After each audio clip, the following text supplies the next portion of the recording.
ఓం శ్రీమాత్రే నమః. ఓం నమో భగవతే వాసుదేవాయ. శ్రీ విష్ణు రూపాయ నమః శివాయ. ఓం శ్రీమాత్రే నమః.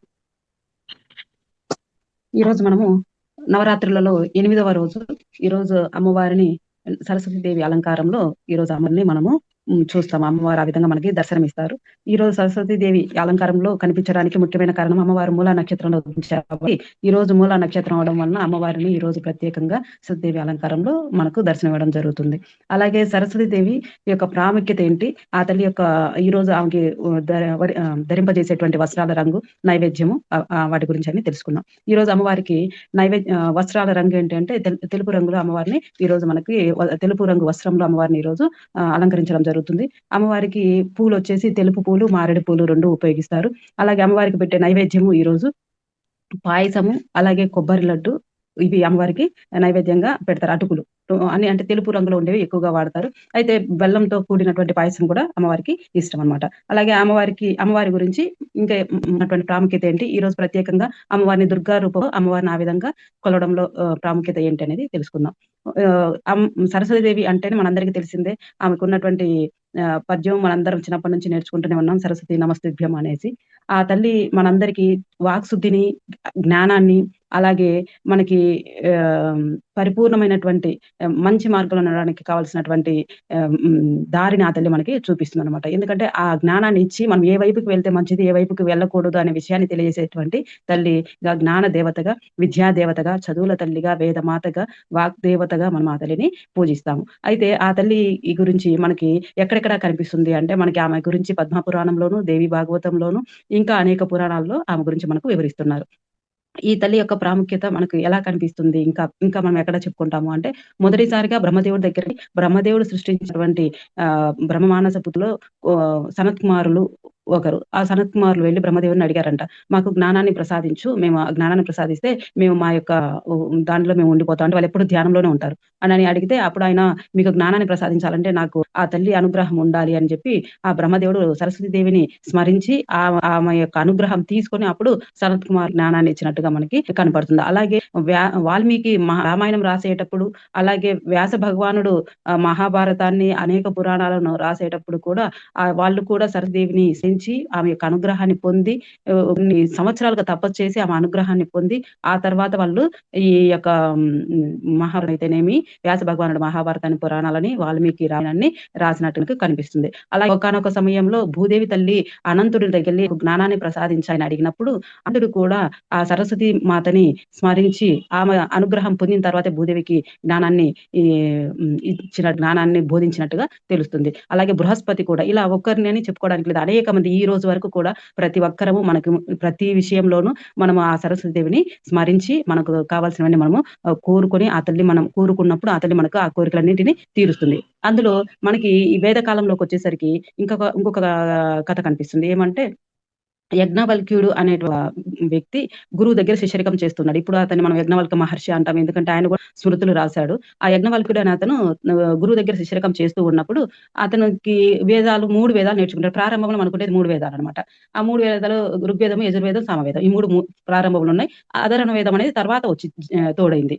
అందువల్ల ఈ 3 వేదాలు ఆయన నేర్చుకున్నాడు గురువు దగ్గర. నేర్చుకున్న తర్వాత గురువు దగ్గర నేర్చుకున్న అహంకారం అతనిలో వచ్చేసింది. నాకు అన్ని విద్యలు వచ్చేసినాయి, ఇంకా నాకేమి అన్నట్టుగా అతను అహంకారంతో ఉంటాడు. గురువు దగ్గర అతను మంచి ప్రవర్తనతో ఉండలేకపోయాడు. అహంకారం ఉన్నప్పుడు వినయం అనేది పోతుంది. అలా వినయం ఎప్పుడైతే పోయిందో అది గురువు గారు గమనించారు కూడా. గమనించి ఒకానొక సమయంలో యజ్ఞవల్కుడు చేసినటువంటి పని ఆయనకు నచ్చగా కోపంతో అరిచి వల్కుడిని ఆయన ఏం చెప్పాడంటే, నేను నీకు ఏదైతే జ్ఞానాన్ని బోధించానో ఆ బోధించినటువంటి జ్ఞానాన్ని తిరిగి నువ్వు నాకు ఇచ్చేసే, మొత్తం కక్కేసి నువ్వు వెళ్ళు, దగ్గర ఉంచుకున్నావు అంటే ఒప్పుకోనని చెప్పేసి ఆయన అరిచాడు. దాంతో నా తప్పు క్షమించు గురువు గారు, నన్ను క్షమించి ఏదైనా మళ్ళా అనుగ్రహం ఇవ్వండి, ఇంకొక అంటే తక్కువలో ఏదైనా చెప్పండి అంటే, అలా నేను ఒప్పుకోను, నేను ఏదైతే చెప్పానో నేను అదే మాట్లాడుతున్నాను, నువ్వు ఖచ్చితంగా నేను ఏదైతే నీకు జ్ఞానాన్ని ఇచ్చానో ఆ మొత్తం ఇచ్చేసి నువ్వు పూర్తిగా నేను ఇచ్చిన జ్ఞానాన్ని మొత్తం మర్చిపోయేటట్టుగా నేను నీకు శాపం పెడుతున్నానని చెప్పేసి చెప్పాడు. అప్పుడు యజ్ఞవల్క్యుడికి ఇంకా పూర్తిగా జ్ఞానం అంతా పోతుంది, ఆయనకి నేర్చుకున్నదంతా పోతుంది, అంత దగ్గర కక్కేసి బయటకు వచ్చేస్తాడు.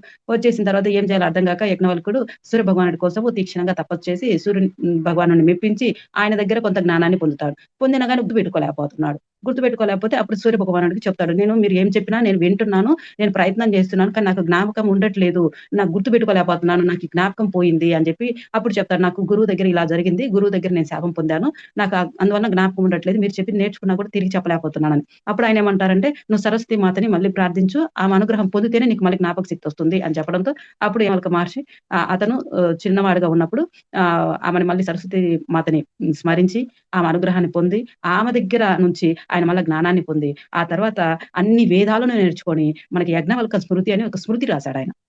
స్మృతులు యజ్ఞవల్కుడితో సంవాదం కూడా మనకు వేదాలలో కనపడుతుంటది. స్మృతులు రాసాడు. అంటే మామూలుగా స్మృతులు మనకు ప్రారంభంలో రాసింది ఎవరు అంటే మనుస్మృతి అనేది మనకు మనువు రాసాడు ప్రారంభంలో.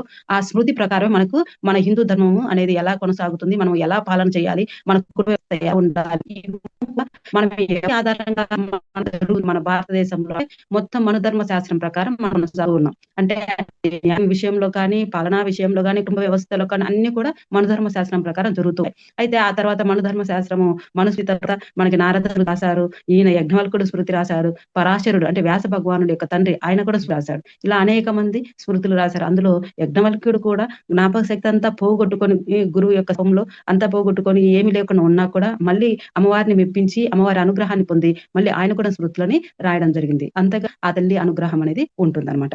ఆ తల్లి తర్వాత ఆ తల్లి ఎలా మనకు కనపడుతుంది? బ్రహ్మదేవుడి భార్యగా ఆమె మనకు కనిపిస్తుంది. సృష్టిని చేసే వ్యక్తే బ్రహ్మదేవుడు. ఆయన సరస్వతి దేవిని సృష్టించి ఆమెని భార్యగా స్వీకరించడం జరిగింది. తన యొక్క సృష్టిలో భాగంగా ఆమె కూడా తనకి సహాయకారిగా ఉండాలి అనే ఉద్దేశంతో ఆమెని భార్యగా స్వీకరించాడు. ఆమె ఒకానొక సమయంలో దేవతలందరి యొక్క అనుగ్రహంతో వాళ్ళందరి యొక్క కోరికతో ఆమె నదిగా మారింది. ఆమె నదిగా మారి మనకి వేద కాలంలో ప్రారంభంలో అనేక సార్లు వేదాలలో కనపడే నది పేరు సరస్వతి మాత. అంటే ఆమె గంగామాత పేరు మనకి ఎక్కువగా కనిపించదు. ముందుగా ప్రారంభంలో కనిపించేది సరస్వతి మాతనే అన్నమాట. సరస్వతి మాతకి అంత ప్రాముఖ్యత అని వేదాల్లో పడింది. ఆ సరస్వతి మాత నదిగా ఉండి ఆమె ఉన్నప్పుడు ఒకానొక సమయంలో వ్యాస భగవానుడు గణేశుడు ఇద్దరు కూర్చొని మహాభారతం రాయాలని కూర్చొని రాస్తూ ఉంటే సరస్వతీదేవి గలగల గలగల శబ్దం చేసుకుంటూ, ధ్వని చేసుకుంటూ ఆ తల్లి ప్రవహిస్తా ఉంది. ప్రవహిస్తుంటే వీళ్ళు నది ఒడ్డునే ఉన్నారు. అప్పుడు వ్యాస భగవానుడు ఆమెకు చెప్తారమ్మా నువ్వింత శబ్దం చేసుకుంటూ రావద్దు. నువ్వు ప్రశాంతంగా ప్రవహించు. ఎందుకంటే నేను చెప్తే వినాయకుడు వినాలి. ఆయన రాయాలి. ఎక్కడ ఆటంకం రాకూడదు రాసే టైంలో. కాబట్టి ఇబ్బంది కలిగించవాకు మాకు అని సరస్వతి మాతకి చెప్తే ఆమె గమనించకుండా, వినిపించుకోకుండా నిర్లక్ష్య ధోరణితో ఆ తల్లి అలా గలగల శబ్దం చేసుకుంటూ వెళ్ళిపోతూనే ఉంటది. అప్పుడు చాలా సేపు గమనించంటే మనమైనా చూడండి అవతల వ్యక్తి ఏదైనా చెప్పేటప్పుడు యువతల ఏదైనా సౌండ్ వస్తే మనకి పూర్తిగా వినిపించదు.